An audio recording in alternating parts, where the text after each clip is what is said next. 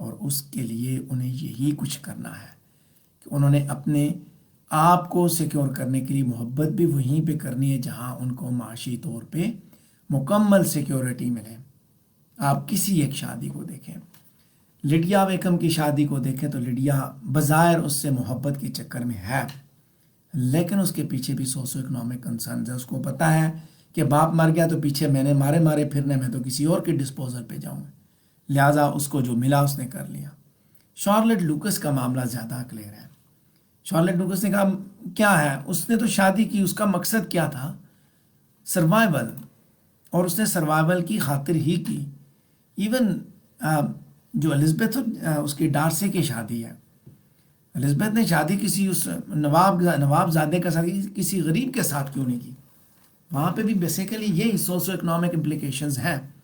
Implications کا مطلب یہ کہ معاشی طور پہ جو معاشی جو معاملات ہیں، جو معیشت ہے، اس کو دیکھا جاتا ہے، پیسے کو، مال و دولت کو دیکھا جاتا ہے. اس کو دیکھ کے وہ خواتین محبت بھی کر رہی ہیں، محبت کی پنگیں بھی بڑھا رہی ہیں، تو انہی کے ساتھ بڑھا رہی ہیں جہاں ان کو معاشی طور پہ استحکام مل رہا ہے. ٹھیک ہے، سو اسی پیرائے میں آپ نے اس سوال کو ایلیبوریٹ کرنا ہے، اس آنسر کو آپ نے ایلیبوریٹ کرنا ہے. کیوں جی، اس میں کوئی کوشچن، کوئی ذہن میں کوئی آئیڈیا آپ کا ہو تو آپ مجھ سے پوچھ سکتے ہیں. اگر کوئی چیز اس میں سمجھ نہیں آئی، ہم نے لو اینڈ رومانس کی بات کی، کس طرح کی محبت ہے. اس نے کہا کریٹیکلی، سوال کو سمجھیں، critically examine the nature of love and romance, یعنی کہ لو اور رومانس کی نوعیت کو دیکھیں اور اس کے اندر دیکھیں اس کی سوشیو اکنامک امپلیکیشنز کیا ہیں، معیشت کی اس کے اوپر معیشت کی کون سی امپلیکیشنز ہیں، معیشت اس کے اوپر کس طرح اثر انداز ہو رہی ہے. آپ کو پتہ چل جائے گا کیسے اثر انداز ہو رہی ہے. ہر ایک کو فکر ہی یہی ہے. ماں کو اسی بات کی فکر ہے کہ ہم نہیں ہوں گے تو پیچھے میری بیٹیوں کا کیا بنے گا. ٹھیک ہے، ہاں جی، کوئی کوشچن، کوئی بات سمجھ آئی ہے؟ کوئی ذہن میں سوال ہو تو پوچھ سکتے ہیں اس کوشچن سے ریلیٹڈ.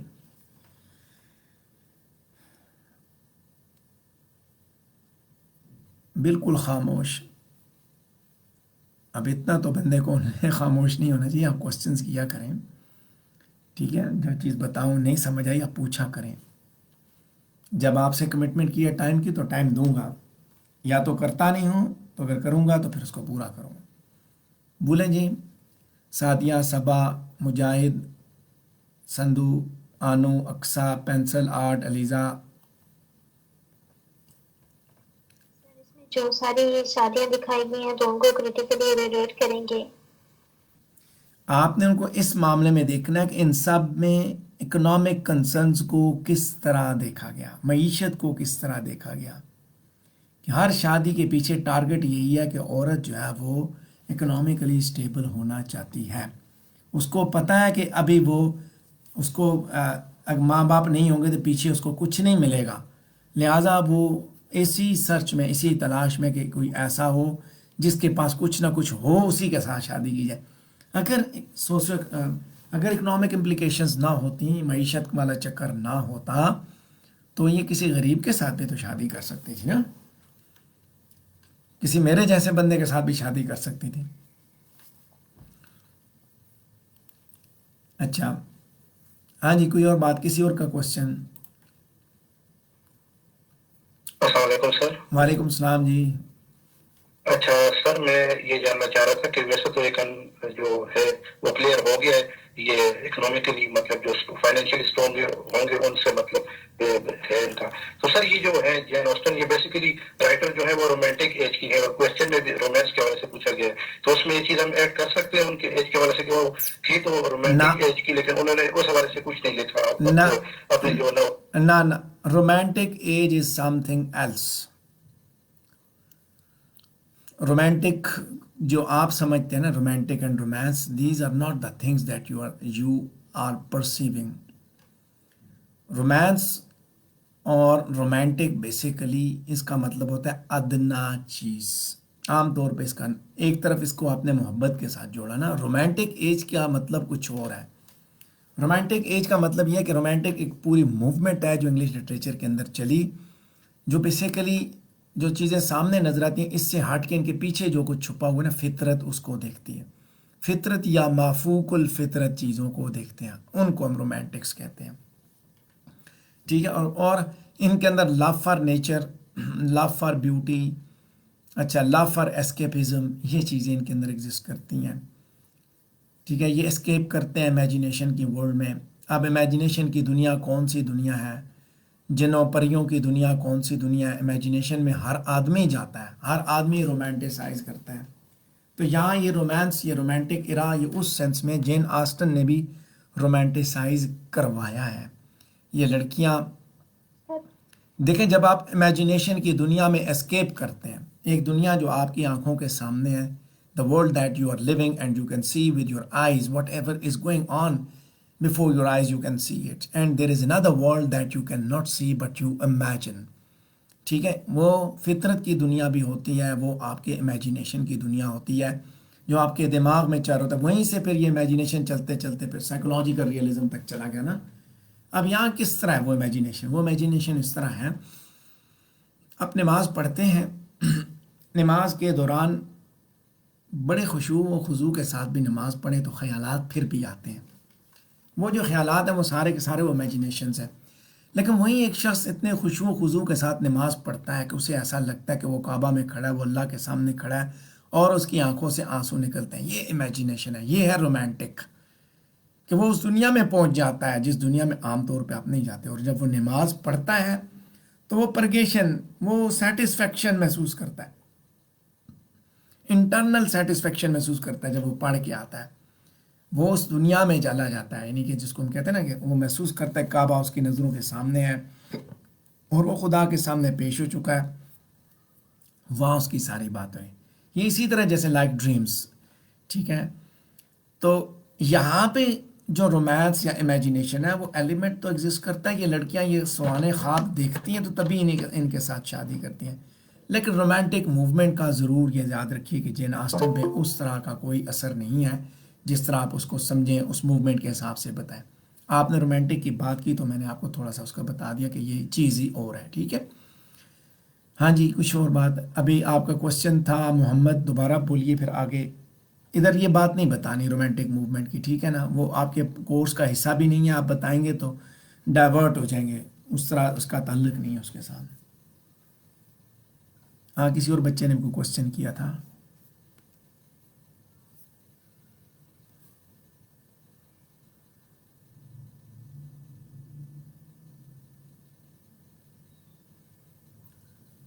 جین آسٹن کے ناول کے اندر شادیاں ہیں اور شادیوں کے ذریعے وہ یہ دکھاتی ہے کون سی شادی کامیاب ہے اور کون سی ناکام ہے. لیکن ان سب کے پیچھے سوشو اکنامک امپلیکیشنز موجود ہیں، یہ یاد رکھیے گا. معیشت کا چکر ان کے ساتھ ہے اور وہ اس قانون کی وجہ سے جو وہاں کا قانون تھا کہ عورتوں کو وراثت میں کوئی حق نہیں ملے گا، لہٰذا انہوں نے یہ جد و جہد کرنی ہے. معاشی طور پہ مضبوط ہونے کے لیے انہوں نے کچھ نہ کچھ ضرور کوشش کرنی ہے. ٹھیک ہے جی.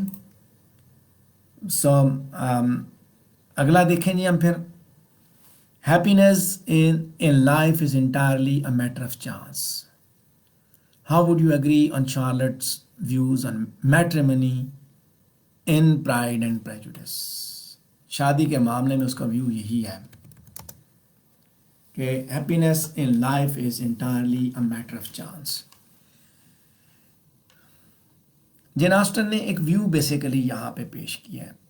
اس نے یہ دکھایا ہے کہ شارلٹ اپنی شادی کو جسٹیفائی کرنے کے لیے کیا پرسپیکٹیو لے کے آگے بڑھ رہی ہے، کس بنیاد پہ اس نے اپنی شادی کو ولیم کولنز کے ساتھ اپنی شادی کو جسٹیفائی کیا. اس نے کہا کہ خوشی تو بائی چانس ہی ملتی ہے، یعنی کہ اس کا آلریڈی اس نے پرسیو کر لیا کہ ضروری نہیں ہے کہ میرڈ لائف میں خوشی مل جائے، یہ تو قسمت کی بات ہے، مل جائے ملے نہ ملے. بس میرڈ لائف میٹرمنی، بھائی شادی کرنی ہے چونکہ ہم نے گزارا کرنا ہے، ہم نے آگے زندگی گزارنی ہے.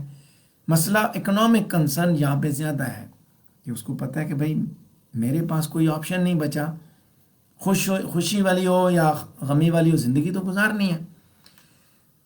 دوسری طرف آپ دیکھیں کہ جین آسٹن نے 2 شادیاں ایسی دکھائیں جہاں پہ چانس کی بات نہیں ہے. اور یہ چانس ڈومینیٹ کرتا ہے یہاں پہ. Happiness is entirely a matter of chance. Lydia کے معاملے میں بھی ہیپینس جو ہے وہ چانس کی بات تھی, اور مسٹر اینڈ مسز بینٹ کے معاملے میں بھی, اور شارلٹ لوکس اور ولیم کولنز کے معاملے میں بھی یہ چانس کا چکر ہے. یہاں پہ چانس تھا, اور چانس میں کیا ہوتا ہے, 50-50 ہوتا ہے نا, کہ یا آپ کو جیت گئے یا ہار گئے. تو ان ساری شادیوں میں یہی معاملہ تھا. تو خوشی جن کو ملی وہ بھی بائی چانس, اس نے بائی چانس کس لیے اس کو دکھایا, بائی چانس اس لیے کہ جن کو خوشی ملی ہے ان کا جو میچ بنا ہے وہ match although that is based on mutual understanding, ٹھیک ہے, میوچل انڈرسٹینڈنگ وہاں پہ ہوئی, but they are connected by chance. ملاقات ان کی ایک مطلب ہے وہاں پہ جو ہو رہی ہے اس موقع پہ جو وہ مل رہے ہیں, ٹارگٹ تو انہوں نے کیا ہوا ہے. اب یہاں جب آپ خوشی کو جوڑ رہے ہیں, خوشی کے حساب سے یہ بائی چانس کس طرح ہے کہ سٹارٹ جو ہوا, دونوں کے تعلقات خراب بھی ہوئے, الزبتھ اور ڈارسی کے بھی ہوئے, اور دوسرے کے بھی ہوئے, جین اور اس کے جو جین کے ساتھ جو دوسرا جوڑا ہوا ہم نے, ان چاروں کے تعلقات آپس میں ان کے خراب بھی ہوئے, بگڑے بھی. تب بھی اس نے یہ چانس کی بات کی کہ یہ چانس, یہ بھائی نصیب کی بات ہے, کسی کو ملے نہ ملے, لیکن چانس کا پلڑا ہیپینس والی سائڈ پہ ہلکا ہے, کیونکہ ہیپینس کی شادیاں ہم نے صرف 2 دیکھی, باقی 3 شادیاں ہم نے ناکام بھی دیکھی, ٹھیک ہے. تبھی یہ بات جسٹیفائڈ نظر آتی ہے.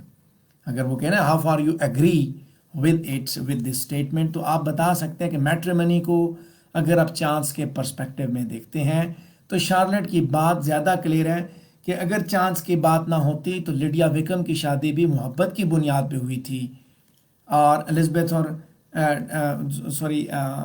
مسٹر اینڈ مسز اس کی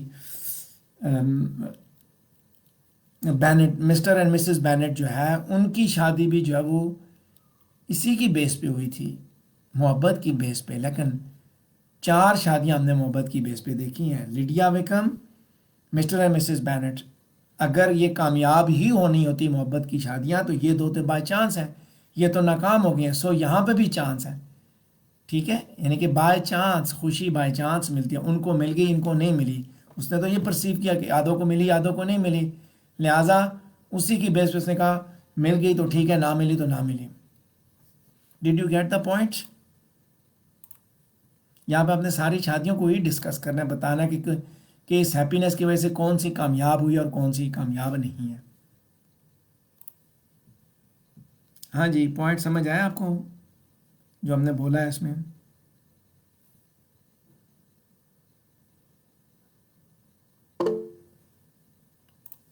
okay. So, as I told you before that unfortunately I could not prepare all the novels, but whatever I prepared I'll try to discuss with you and I'll be answering your questions.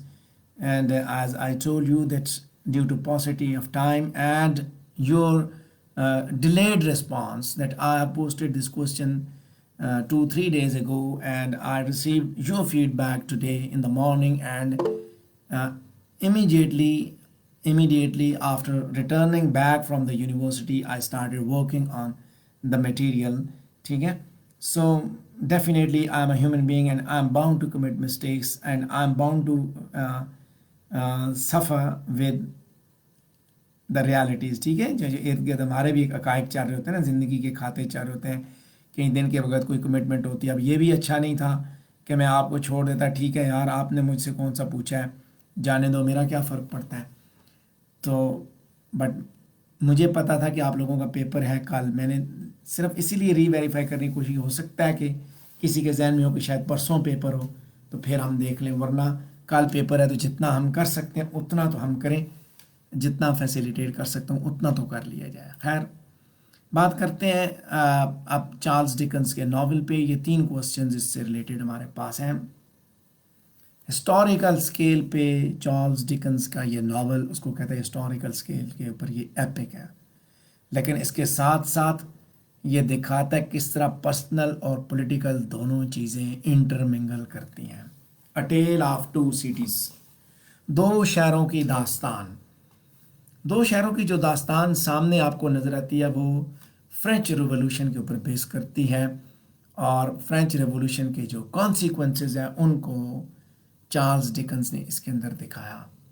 Charles ڈکنس خود بھی basically French revolution کا بہت بڑا حمایتی تھا، لیکن اس novel کے اندر اس نے پھر دکھایا کہ جو ہوتے ہیں نا ریولوشنریز، اگر ان کو کنٹرول نہ کیا جائے تو وہ زیادہ خطرناک ہوتے ہیں، زیادہ تباہ کن ہوتے ہیں.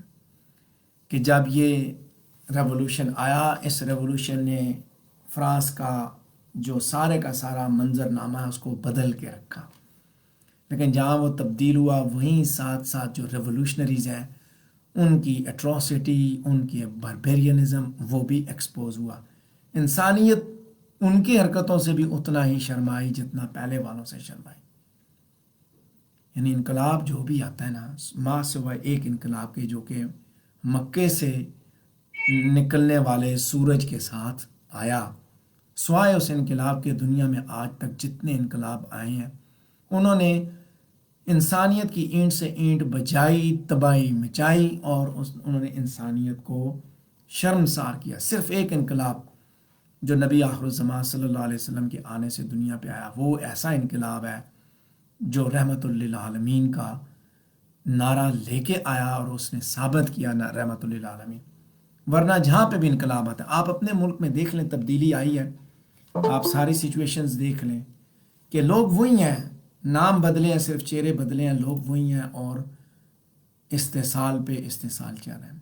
سملر سچویشن ورلڈ لیول پہ ہر جگہ پہ ہوتی ہے کہ جب انقلاب آتا ہے تو انقلابی اسی طرح کرتے ہیں. فرانس کے انقلاب کے اندر کچھ خوبیاں ضرور موجود ہیں کہ فرانس کے انقلاب نے ارسٹوکریسی کو آئینہ دکھایا، ارسٹوکریسی کو جڑ سے نکال کے پھینکا. جہاں یہ دو شہروں کی داستان ہے، فرانس اور پیرس اور لنڈن، یہ بالکل درمیان میں صرف ایک ریور ہے، ریور ٹیمز ہے میرے خیال میں، یا اس طرح کوئی ان کا دریا ہے یا سمندر ہے. پیرس اور لنڈن بالکل ایک ساتھ ہیں. جہاں یہ دو شہروں کی داستان ہے وہیں ساتھ ساتھ یہ ان دو شہروں کی داستان میں یہ بھی دکھاتا ہے کہ دو شہروں کی داستان ہے، ایک انقلاب ہے، ایک جگہ پہ انقلاب آ رہا ہے اور دوسری جگہ پہ سکون ہے، سکوت ہے، دوسری جگہ پہ بالکل خاموشی ہے. گو کہ اس شہر کے لوگ اس سے متاثر ضرور ہو رہے ہیں، وہ بھی دیکھ رہے ہیں کہ کیا انقلاب میں کیا ہو رہا ہے. اس نے خیر اس کہانی کو اس طرح بیان کیا، اس نے دکھایا. لیکن جب آپ دیکھ رہے ہیں اس کو پرسنل اور پولیٹیکل دونوں چیزوں پہ انٹرمنگل ہو رہا ہے تو کس طرح دو شہروں کی داستان میں دیکھیں تو وہاں آپ کو چارلز ڈارنی کے حساب سے پتہ چلتا ہے کہ دو شہروں کی داستان ہے. ایک شخص ہے اور دو شہروں کے اندر بٹا ہوا ہے. اس کی محبت لنڈن میں ہے اور اس کا جو گھر ہے، جو اس کی پیدائش ہے، جو اس کا سب کچھ ہے، وہ اس کے اندر ہے، کیا کہتے ہیں اس کو، پیرس کے اندر. اور وہیں سے یہ دونوں میں یہی چیز چل رہی ہے. ٹھیک ہے، دوسرے کوسچن کے اندر بھی یہی بات ہے. ارسٹوکریسی کا ریپرزینٹیٹیو تھا، ارسٹوکریسی سے اس کا تعلق تھا، لیکن ارسٹوکریسی کو اس نے کوئٹ کر دیا، اس نے چھوڑ دیا. ارسٹوکریسی سے اس نے جان چھڑا لی. ٹھیک ہے، اس نے جان چھڑا لی، لیکن وہاں جو باقی ہیں جو اس کے ساتھ کے لوگ وہ ابھی تک اسی طرح، اس کے بڑے جو تھے وہ اسی طرح وہ اس کو وہ کر رہے ہیں. ایک منٹ سے ریپیٹ کیجیے گا. Let me check it out, let me check one thing. اس کو ہم دوسرا نام اس کو یہ بھی دیتے ہیں نا، چارلز ایورمونٹ بھی اس کو ہم بولتے ہیں، چارلز ایورمونٹ. اس نے جو ہے وہ اپنے اس کو چاچے کو بھی ڈیناؤنس کر دیا، چھوڑ دیا، اپنا سب کچھ چھوڑ کے یہ واپس جو جا رہا ہے، ایک شہر سے دوسرے شہر کی طرف جا رہا ہے. جو شورش، جو پریشانیاں، جو تکالیف تھیں ان کو چھوڑ کے نکل رہا ہے وہاں اس شہر سے، ان لوگوں سے جان چھڑا رہا ہے، اپنی شناخت بھی چھوڑ رہا ہے اور وہ دوسرے شہر کی جانب جا رہا ہے، اور اس کے ساتھ وہاں اس کی محبت بھی وہیں پہ پہنچ رہی ہے. دکھایا اس نے یہی کہ ایک طرف تباہی ہے اور تباہی سے جان چھڑا کے دوسرے ملک میں جانے والا، دوسرے شہر، دوسرے ملک میں جانے والا چارلز ڈارنی وہاں پہ امن کے لیے جا رہا ہے، اور امن کا تعلق محبت کے ساتھ ہے. یہ ہے دو شہروں کی داستان کہ جہاں پہ اس نے فرینچ ریولوشن کے بیک گراؤنڈ میں محبت کی داستان بھی سنائی ہے، وہ بھی بتایا ہے۔ تو چارلز ڈارنی جو ہے وہ جہاں پہ پیرس کو ریپرزینٹ کر رہا ہے، تو وہیں لوسی مینٹ جو ہے وہ لنڈن کو ریپرزینٹ کر رہی ہے، اور چارلز ڈارنی اسی ارسٹوکریٹک کلاس کا سے تعلق رکھتا ہے جس نے وہاں پہ تباہی مچائی ہے، لیکن اس نے اس سے جان چھڑا لی ہے، ٹھیک ہے۔ سو بظاہر جو آپ کو نظر آ رہا ہے کہ کہانی جو ہے وہ دو فیملیز سے ریلیٹڈ ہے، دو میجر کرداروں سے ریلیٹڈ ہے، لوسی اور چارلز ڈارنی سے، لیکن پولیٹیکل بیک گراؤنڈ بھی ساتھ ساتھ چل رہا ہے، اور وہ ہے انقلاب فرانس کا۔ اور انقلاب فرانس کے جو ایونٹس ہیں اس کو رائٹر نے انڈائریکٹلی ان ایونٹس کو اس نے نریٹ کیا، اور اس نے دکھایا کہ جب تک کہ انقلاب کے پیدا ہونے کی وجوہات کیا ہیں، اور پھر جب انقلاب آیا تو کیسے آیا، اور پھر انقلابیوں نے کیا کیا۔ یہ 3 چیزیں آپ دیکھیں، آپ نے اس کو پڑھا ناول کو اچھی طرح، جو ظلم تھا، جو استبداد تھا، جو لوٹ مار تھی، جو استحصال تھا غریب کا، اس نے یہ رستہ ہموار کیا، انقلاب کا رستہ ہموار کیا اس نے۔ اور جب انقلاب کا رستہ ہموار ہوا تو غریب آدمی صرف ہاتھ دیکھتا تھا، اس کے ہاتھ نرم ہے، یہ ارسٹوکریٹک سے تعلق رکھتا ہے، مار دو اس کو، ارسٹوکریسی کو ختم کر دو۔ سو یہ وہ ہسٹوریکل سکیل ہے جو وہ بتا رہا ہے، اور یہ گرینڈ سکیل ہے، میں آپ کو بتاؤں یہ چھوٹے لیول کی چیز نہیں ہے کہ جہاں بھی کسی بھی ملک کے اندر جب عوام موب جب اکٹھی ہو جاتی ہے، احتجاج کر رہی ہوتی ہے نا اپنے حقوق کے لیے، تو اسی طرح ان کو ان کے حقوق کا لارا لگا کے یا ان کو کچھ حقوق دے کے ان کو نیوٹرلائز کر دیا جاتا ہے، ان کے اندر کا کرنٹ جو اس کو ختم کر دیا جاتا ہے۔ یہ ناول ان کو یہ رستہ دکھاتا ہے کہ بھائی اس سے پہلے کہ جب تم ان کے منہ سے روٹی کا نوالا بھی چھین لو گے، تو جیسے تم چھینو گے تو پھر یہ لوگ تمہارے محلات تک چڑھ دوڑیں گے، تمہیں نہیں چھوڑیں گے۔ یہ ہسٹوریکل سکیل پہ کہانی تھی، لیکن اس کے بیک گراؤنڈ میں وہ یہ اس محبت کی داستان بھی ہے جو چارلز ڈارنی اور لوسی مینٹ کے درمیان ہے، ٹھیک ہے۔ اور درمیان میں اس شخص کی کو ضرور آپ نے یاد رکھنا ہے جس نے ان دو کو جوڑنے کے لیے اپنی جان بھی قربان کر دی۔ کچھ سمجھ آیا نہیں؟ یہ دوسرے کے اندر بھی وہی نا، split suggested by the title, 2 شہروں کی داستان۔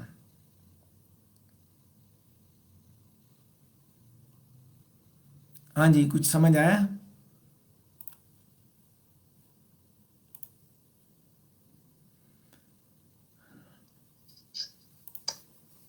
آپ پوچھیں کسی نے کوشچن کرنا ہے تو پلیز کریے، کوشچن اپنے پاس نہ رکھیں، پوچھیں کوشچن۔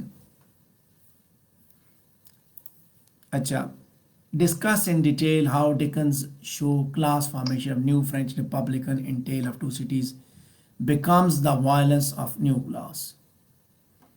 نیو کلاس کون سی بنی ہے وہاں پہ؟ کلاس فارمیشن نئی آئی ہے نیو فرینچ ریپبلکن کے اندر۔ عوام الناس نے ٹیک اوور کیا تھا نا، عام آدمی نے ٹیک اوور کیا، تو نئی کلاس پیدا ہوئی، اور نئی کلاس پیدا ہونے کے ساتھ پھر کیا ہوا؟ اسی نے وہی نئی کلاس ہے، نئے لوگ آئے نا، جو ایک نعرہ لگایا گیا غریب آدمی غریب آدمی، غریب آدمی کے ریپرزنٹیٹیوز آئے، تو یہ نئے لوگ جب اوپر آئے یہ ارسٹوکریٹک بنے، حکمران بنے، اور جب ان کو حکمرانی پکڑائی گئی تو انہوں نے پھر وہ کچھ کیا کہ انسانیت بھی شرمائی۔ وائلنس آف نیو کلاس، نئی کلاس بنی تو اس کی نئی کلاس کی وائلنس دکھائے گی کہ نئے لوگ آئے ہیں۔ دیکھیں ہمیں بحیثیت انسان، یعنی کہ یہ جو حکومت کرنے والے جو لوگ ہوتے ہیں نا، وہ اسی طرح کے نعروں سے ہمیں وہ کرتے ہیں، للچانے والے نعروں سے ہمیں قابو کرتے ہیں، اور ان کے پیچھے یہی سارا معاملہ چل رہا ہوتا ہے، یہی چیزیں کہ ارسٹوکریٹک کلاس سے مونارکی سے جن لوگوں نے اقتدار چھینا، انہوں نے غریب آدمی کو اقتدار نہیں پکڑایا، بلکہ انہوں نے غریب آدمی کو استعمال کر کے وہ حرکتیں کی جو آپ اپنے ملک میں بھی ایون دیکھتے ہیں، بالکل سملر نیچر کا انقلاب آپ کے ملک میں آیا ہے، بالکل سملر نیچر کا۔ اب آپ کو پسند ہو یا نہ پسند ہو، لیکن اگر آپ فرینچ ریولوشن کو پڑھیں آپ کو اندازہ ہو جائے گا، آئیڈیا مل جائے گا، سملر نیچر کا ہے کہ یہ وہی لوگ آئے ہیں ہمارے پاس، ٹھیک ہے، اسی طرح کے لوگ، بیسیکلی یہ چہرے تبدیل ہوئے ہیں، پارٹیاں بدلی، نام بدلے، چہرے تبدیل ہوئے، آئے وہی لوگ ہیں۔ وہاں پہ بھی سچویشن یہ ہے کہ انسان کی انسانیت شرمائی ہے، غریب آدمی وہاں پہ پھر بھی پستا رہا۔ چارلز ڈکن اگر اس انقلاب سے مایوس تھا تو اس کی وجہ یہی تھی کہ اس انقلاب نے غریب آدمی کو کچھ نہیں دیا۔ یہاں پہ بھی یہ سچویشن ہے، اور آئی فیل ویری سوری، یہ ہر دور میں ہوتا ہے اور آگے بھی ہمارے ساتھ ہوگا، یہ بھی میں آپ کو بتا دوں۔ نام بدلے گا، چہرے بدلیں گے، نظام نہیں بدلے گا، ٹھیک ہے۔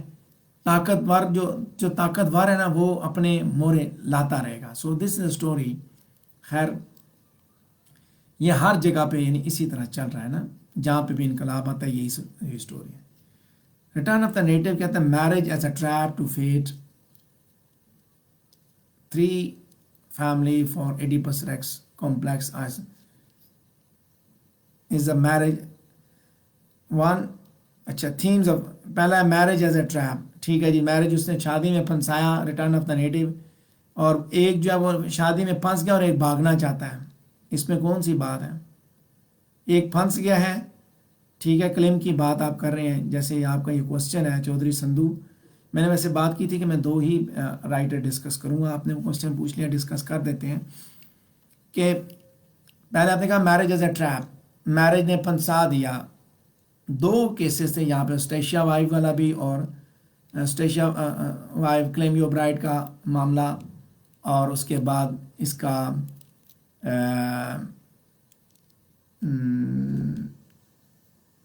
دوسری طرف ہم نے جس کا دیکھا، جو دوسرا کریکٹر ابھی میں نے بولا بھی تھا، ایم سوری میرے ابھی اس سے وہ سلپ ہو گیا مائنڈ سے،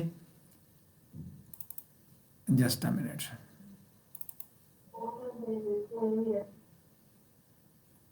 کیا ہوا ہے؟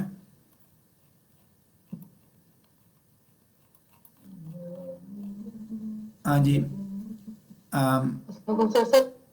جی بولیں جی جی ہاں وائلڈ لیف، ٹھیک ہے وائلڈ لیف۔ اچھا اب یہاں یہ سچویشن ہے وائلڈ لیف کا اور اسٹیشیا وائف کا چکر، اس کے بعد ادھر اس کا جو ہے کلیم یور برائڈ کا۔ اب یہاں یہ دونوں پارٹیز جو ہے نا یہ اس میں جکڑے ہوئے ہیں، شادی کے بانڈ میں جکڑے ہوئے ہیں، اور اس شادی سے وہ بھاگنا چاہتی ہے، ٹریپ، اور ٹریپ سے بھاگتی ہے تو ایون وہ ہیتھ کو بھی چھوڑ کے جا رہی ہے، ٹھیک ہے، یہ اسی سینس میں ٹریپ کو لیا جا رہا ہے کہ پھنسا دیا ہے، بس اب شادی ہو گئی، اب نکل نہیں سکتے۔ فیملی کی بات تو فیٹ کا تعلق یہاں پہ ایگڈن ہیتھ کے ساتھ ہے کہ جو اس سے بھاگے گا، فطرت سے جو بھاگے گا، کیٹاسٹرافی اس کا انتظار کر رہی ہے، تباہی اس کا انتظار کر رہی ہے، ٹھیک ہے، یہ اس سینس میں فیٹ کو لے رہا ہے کہ اس نے ایک کریکٹر کے طور پہ ایگڈن ہیتھ کو یہاں پہ دکھایا۔ اس کے بعد آپ نے ایڈیپس کمپلیکس کی بات کی، تو جناب اس کو کس نے آپ کو کہا ہے کہ اس کے اندر ایڈیپس کمپلیکس ہے؟ فیملی، یہ سٹوری فیملی کی ہے، تو فیملی میں کیا کیا ہے؟ اس کی ماں، کلیم یور برائڈ کی ماں، کلیم یور برائڈ کی بہن، کلیم یور برائڈ کی وائف، یعنی اسی فیملی کی سٹوری ہے، اور یہ کیسے کیسے متاثر ہوتے ہیں۔ ایک اس چین میں بندھ جاتا ہے شادی کے، ایک کا شادی کا چین ٹوٹ جاتا ہے، اور ایک اسی فیملی ریلیشن شپ کی وجہ سے مر جاتی ہے۔ ہاں جی، ایڈیپس کمپلیکس کا جو کوسچن ہے یہ کہاں پہ لکھا ہوا ہے؟ ایڈیپس ریکس کی بات تو فیٹ کے حساب سے ہے نا، کہ فیٹ کے انسان جو ہے وہ man is a puppet in the hands of fate, تو یہاں پہ بھی یہ سچویشن ہے۔ آئسولیشن یہ فطرت کی بات کی جا رہی کہ کچھ لوگ فطرت کے پاس آ کے آئسولیشن محسوس کرتے ہیں، کچھ فطرت کی کمپنی محسوس کرتے ہیں، تو اسی کے ساتھ تھا وہ جو بھاگتی ہے نا اسٹیشیا، کہ اس کو یہاں پہ آئسولیشن لگتی تھی، یہ دنیا اسے تنگ نظر آتی تھی، اور پھر آپ نے دیکھا کہ وہ آئسولیٹڈ لائف کون کس طرح گزارا۔ کلیم یور برائڈ بھی آئسولیٹڈ لائف گزارنا شروع کر دیتے ہیں، تنہائی، بس اس نے اپنی زندگی بنائی ہوئی ہے، اسی میں وہ چل رہا ہے۔ انسان اور فطرت کا جو معاملہ وہ بھی دکھایا جاتا ہے کہ انسان فطرت کے ہاتھوں میں کھلونا ہے، اور وہ کبھی بھی فطرت سے کامیاب نہیں ہو سکتا اس جد و جہد میں. فطرت کے آگے وہ ہمیشہ وہ پپیٹ ہے، اور وہ اگر اس کے ساتھ مقابلہ کرے گا تو شکست ہی اس کا مقدر ہے. ٹھیک ہے، کہ اگر اس انسان اور فطرت کی زور آزمائی کروائی جائے تو فطرت ہمیشہ کامیاب ہوتی ہے، because that is omnipotent. ہر جگہ پہ اس کے پاس طاقت ایگزسٹ کرتی ہے، اور اس نے اپنی طاقت کے ذریعے ہی اس انسان کو، اس کپل کو، ان دونوں کو جو کہ اس فطرت کے اس ایلیمنٹ سے بھاگ رہے تھے اس شہر سے، ان کو اس نے ڈبویا. بیسیکلی یہ انڈسٹریل ریولوشن کا زمانہ بھی تھا جو چارلز ڈکنز کا زمانہ ہے. فرینچ ریولوشن کے ساتھ ساتھ انڈسٹری بھی آگے بڑھ رہی تھی، لوگ شہروں کی جانب جا رہے تھے. اسی بیک گراؤنڈ میں یہ بات بھی کی گئی کہ انسان جب فطرت سے بھاگے گا تو فطرت اسے اس طرح پچھاڑے گی، پچھاڑ کے مارے گی. تو یہ ایک انکریجمنٹ دی جا رہی تھی کہ فطرت کو مت چھوڑ کے جاؤ. لو از فینٹیسی. فینٹیسی کیا ہے؟ اس میں محبت آپ نے دیکھ لی، محبت دو کی تھی. اسٹیشیا کی محبت تھی، اس نے اپنی محبت پانے کے لیے کیا کچھ کیا. ڈگری وین کی اندر بھی محبت تھی، اس نے اپنی محبت کو حاصل کرنے کے لیے کیا کیا. دونوں کی جد و جہد، دونوں آخر دم تک لگے رہے. ایک کو اس کی بنیاد پہ محبت حاصل کرتے کرتے ایک نے موت کو گلے لگا لیا، اور دوسرے نے باوجود اس کے کہ اس کی شادی ہو بھی گئی تھی لیکن اس نے پھر بھی اپنی محبت کو نہیں چھوڑا، اور آخر کار اس کو ڈگری وین نے اس محبت کو پا لیا.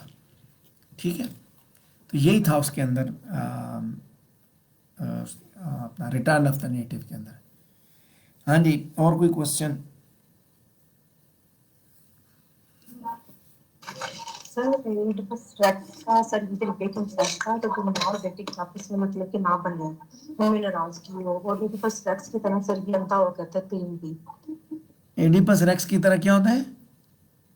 سر ایڈیپس کی طرح سر یہ مطلب کہ اندھا ہو کہتا ہے کلیم بھی، اس کا مین کریکٹر ہے جو.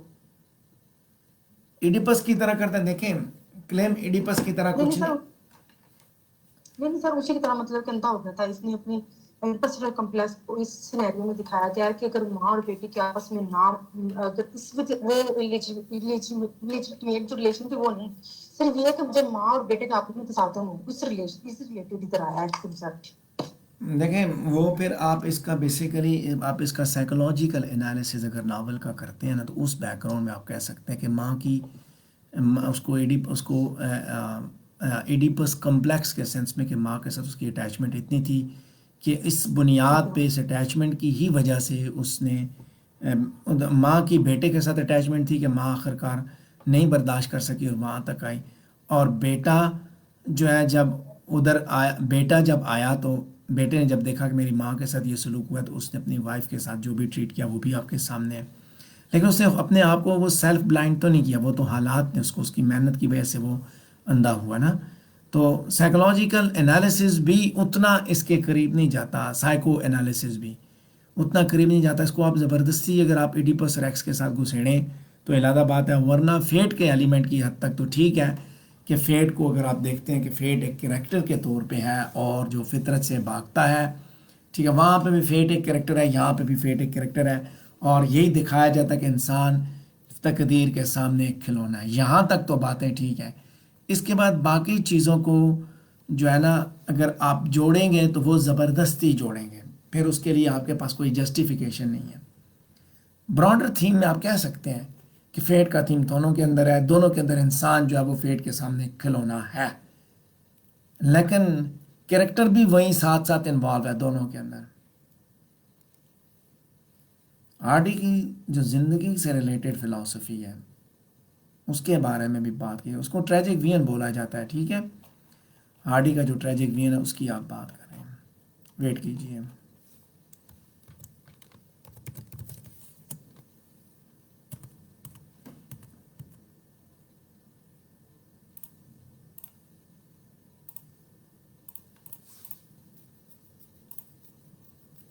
ہارڈی بیسیکلی جو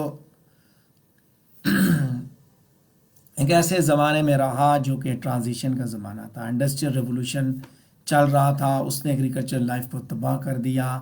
پاپولیشن جو ہے وہ شہروں کی طرف جا رہی تھی، رورل کسٹم اور ٹریڈیشن جو ہے وہ بریک ہو رہے تھے، اور نئی جو فلاسفیز تھی نا، ایک طرف یہ ایسا زمانہ تھا جب جو فنڈامنٹل بلیفز ہوتے ہیں ریلیجیس، سوشل، سائنٹیفک اور پولیٹیکل، یہ سارے کے سارے شیک ہو چکے تھے، اور اس کے بدلے میں ماڈرنزم آ چکا تھا. نئی فلاسفیز کے حالات یہ تھے کہ عام لوگوں کی زندگیوں کو، وہ ایموشنل نیڈز کو وہ سیٹسفائی نہیں کر رہے تھے. ہارڈی نے اس زمانے میں چارلز ڈارون کی اسپیشیز اور اس کے ریلیٹڈ جو ایسز ہیں ان کو بھی اسٹڈی کیا ہے، اور انہی چیزوں نے اس کا جو ایٹیچیوڈ ہے ریلیجن کی جانب، اس کو اس نے بڑا ہی انسپائر کیا تھا، متاثر کیا تھا. یہیں سے جو چیز آئی وہ یہ آئی تھی کہ اس کے ذہن میں ایک آئیڈیا ہے کہ اٹ واز کہ ہارڈی کو ایسا لگا کہ یہ چیز ناممکن سی ہے، مشکل ہے یا ناممکن ہے کہ آپ beneficent and benevolent and omnipotent and omniscient جو ڈیٹی ہے اس کے ساتھ آپ ریکنسائل کر پائیں. ہارڈی کے ناولز کو آپ فیٹلسٹک آؤٹ لک میں بیسیکلی دیکھتے ہیں. وہ دو چیزوں پہ ہارڈی کی جو لائف کا جو ویژن ہے، جو اس کی سوچ ہے، وہ ان دو چیزوں کے درمیان بیسیکلی فلیکچویٹ کرتی ہے. ایک ہے فیٹلزم اور دوسرا ہے ڈٹرمنزم. ٹھیک ہے، فیٹلزم کیا ہے؟ فیٹلزم جو ہے، فیٹلزم کا جو ویو ہے لائف کا، وہ یہ اکنالج کرتا ہے کہ یہاں پہ کوئی ایک ملائنٹ پار ہے جس نے اس دنیا کو کنٹرول کر دیا ہے، اور وہ اب جس نے دنیا کو کنٹرول کیا ہوا ہے، and it is out to تھواٹ and defeat man in their plans. آ گئی ہے میدان میں، اور ہمیں اب ہمارے جو ایفرٹس ہیں، ہمارے جو پلانز ہیں، ان کو ناکام کر رہی ہے. اور یہ خاص طور پہ ان لوگوں کے لیے ہوسٹائل ہے جو کہ اپنے آپ کو اسرٹ کرتے ہیں کہ بھئی ہم بھی کچھ ہیں، اور جو فطرت کے مد مقابل آتے ہیں، جو کسی اور طرف چلتے ہیں. ہارڈی کی فلاسفی کی بات کروں گی، ایک طرف وہ اس کی فلاسفی ان دو چیزوں کے درمیان فلکچویٹ کر رہی ہے. فیٹلزم کہ ایک طاقت ایگزسٹ کرتی ہے جس نے کنٹرول کیا ہوا ہے، اور وہ آپ کے معاملات کو کنٹرول کری، جب آپ اس کا مقابلہ کرتے ہیں تو آپ کو شکست ہوتی ہے. دوسری طرف کیا ہے؟ دوسری طرف ہے ڈٹرمنزم.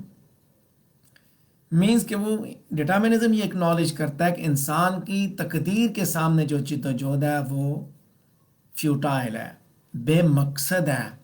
انسان تقدیر کے ہاتھوں میں ایک کھلونا ہے، پپٹ ہے. اس کے اپنا ایک ناول تھا، آپ کے کورس میں وہ نہیں ہے، بعض یونیورسٹیز کے کورس میں ہے، ٹیسٹ آف دا ڈیئربولز، جس میں اس نے یہ کہا تھا کہ justice was done and the president of immortals had ended his sport with Tess. So یہاں پہ بھی اس نے یہ کہا کہ what a sport of heaven this woman Eustacia was. So دو چیزیں آپ نے سمجھنے کہ ہارڈی کا جو ویژن ہے لائف کا، وہ ڈٹرمنزم اور فیٹلزم کے درمیان فلکچویٹ کر رہا ہے. کبھی وہ کہتا ہے جی کہ انسان کی جدوجہد جو ہے وہ ناکام ہے. دوسری طرف وہ فیٹلزم میں کیا کہتے ہیں، یعنی وہ اس چیز کو پہلے وہ فیٹ کی بات کرتے ہیں، فیٹ ایک طاقت ہے، پھر اس طاقت کو وہ ڈٹرمن کرتا ہے. اس کو آپ بے شک اس طرح سمجھ لیں، پھر اس طاقت کو ڈٹرمن کر دیتا ہے، بتا دیتا ہے کہ بھائی اس پہ جو ہے نا کوئی اور گزارا نہیں ہے.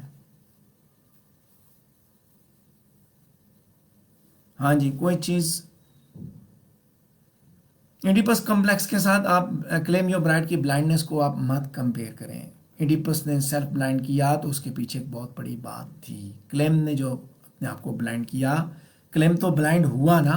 تو یہ دونوں چیزیں بالکل مختلف ہیں، ان کا آپس میں کوئی ریلیشن شپ نہیں بنتا. زبردستی مت جوڑیں اس میں، پھر آپ کے پاس جسٹیفیکیشن کوئی نہیں ہوگی. ہاں جی، مور questions.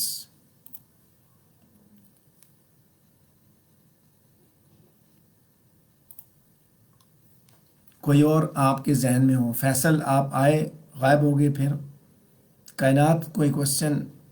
Saba, Atiq Khan, Mujahid, Aqsa, Berlin, Honey, Jalal, Sadia. Do you have any questions you can ask me. آپ لوگوں کے سوالوں کا انتظار کر رہے ہیں. گھنٹہ ہمارا ہو چکا ہے. We are done with 1 hour's session. So you can't believe that how many hours I have spoken today. You can't believe it.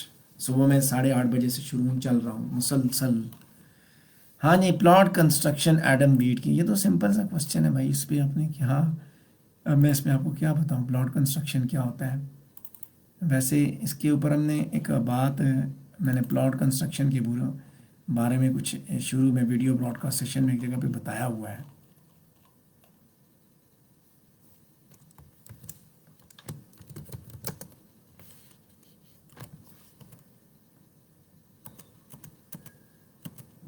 Plot construction basically آپ نے کہانی بتانی ہوتی ہے. تو ایڈم بیٹ کا جو پلاٹ ہے یہ کمپیکٹ ہول ہے, ٹھیک ہے, کوہیرنٹ اور ویل نٹ ہے.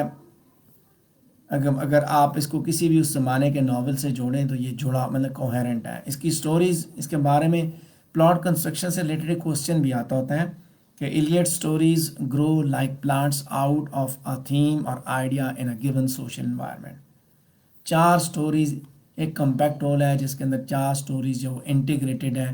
ایک ایڈم اور ہیٹی کی لو سٹوری ہے, دوسری آرتھر ہیٹی لو سورل کی لو سٹوری ہے, تیسری ایڈم ڈینا کی لو سٹوری ہے, چوتھی آرتھر اور ایڈم کے میوچل ریلیشن شپ پہ بات کریں. یہ 4 سٹوریز انٹیگریٹڈ ہے. تھیمیٹک یونٹی اس کے اندر موجود ہے. یہ ایک پلانٹ کی طرح, ٹھیک ہے, grows like a plant out of the idea اور تھیم. کیا تھیم ہے اس کے اندر؟ Failure to resist temptation is moral weakness. اس کو لے کے یہ چلتا ہے. آرگینک ہولنس ہے اس کے اندر, ٹھیک ہے, سوشل انوائرمنٹ کے حساب سے جو سوشل انوائرمنٹ ہے آؤٹر سرکل کی وہی انر سرکل کو انویلپ کرتی ہے اس کے اندر. اس کے علاوہ سوشل انوائرمنٹ اور سینٹرل ٹریجڈی بھی آپ اس کے اندر دیکھ سکتے ہیں, اور وہ کون سی ہیں کہ کس طرح اس نے سینسول اپیل کو, آرتھر نے اس سینسوسنس کو وہ ییلڈ کیا ہیٹی کی سینسوسنس کو, اور پھر آگے کیا حالات ہوئے, کس طرح ان کے 2 دوستوں کے تعلقات بگڑے, اور پھر بات کہاں تک پہنچی, کس طرح اس نے اپنی زندگی تباہ کر دی ہیٹی نے. فزیکل انوائرمنٹ کے ساتھ کیا انٹیگریشنز ہیں. ڈینا کو ایک کنیکٹنگ لنک کے طور پہ دکھایا گیا. پیرللز اور کنٹراسٹ اس ناول کے اندر دکھائے گئے. رورل لائف کا ردم دکھایا گیا. یہ ہے اس کا پلاٹ. پلاٹ کا مطلب یہ کہ اس کا سٹرکچر آپ دیکھتے ہیں اس کے اندر کیا کیا چیزیں ہیں. ناول کے اندر سٹوری نہیں بتائی جاتی, ٹھیک ہے, اس کے اندر کیا کیا چیزیں ہیں. ہاں جی, کوئی اور سوال؟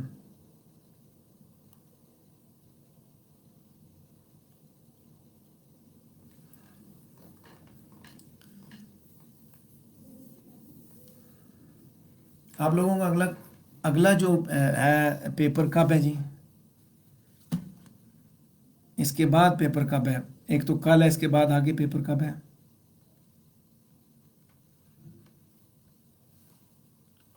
سیچرڈے کو. سیٹرڈے کو پروز کا پیپر. بروز کا پیپر ہے سیچرڈے کو. چلیں فرائیڈے کو, پرسوں فرائیڈے نا, فرائیڈے کو دیکھ لیں گے. جو بھی آپ نے کوئی پروز کے کوسچنز کرنے ہو تو بتا دیجیے گا, میں ٹرائی کروں گا کہ ہم اس کو بھی کسی طرح کر لیں. But I am expected to visit Abbottabad, تو آگے پھر میں آپ کو ٹائم شاید نہ دے پاؤں, اور کوشش کروں گا کہ اس کو جو ہے نا دیکھ لیں, ٹھیک ہے.